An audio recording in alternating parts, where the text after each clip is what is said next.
and I decided I wanted to start a new company.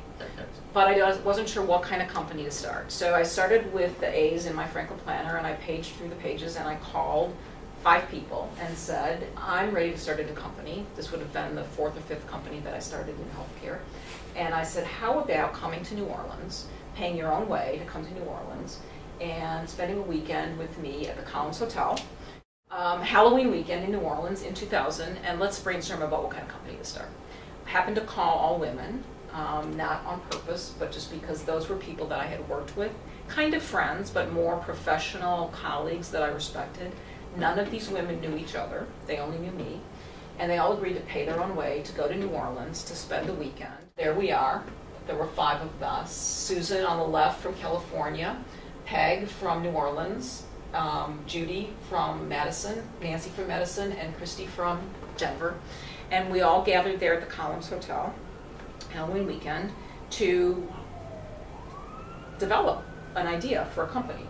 And so as we started working and drinking champagne, after a day or so of working in the room, in the bar, off the bar, see, this is not like your typical conference room. There we are, working away in this room off the bar. We just kind of commandeered it. We didn't actually reserve it, of course. There's no way to reserve a room off the bar. We came up with 7 ideas for a company: consulting company, technology company, advocacy company, recruiting firm, regional PPO, administrative services company, audit.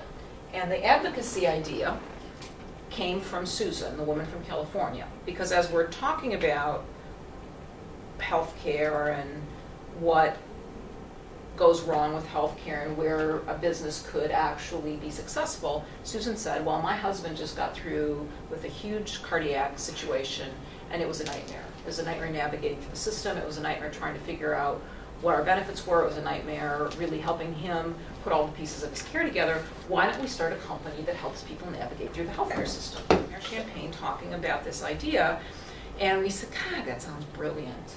But nobody's ever done it. I mean, if it's so brilliant, why aren't there a dozen advocacy companies out there? 7 ideas. Let's do some homework, let's do some thinking, and let's reconvene in Chicago in 6 weeks. Because we were determined to start a company, but we just didn't know for sure which of these 7 it would be. So this idea of an advocacy firm had some real excitement because it would be something unique. And that group became the founding investors, and together we contributed enough money to do national market research, which we did, and asked employers and consultants, would you consider buying the service? And 65% of the people said they'd be somewhat or likely to buy an advocacy service that did the things that we do today.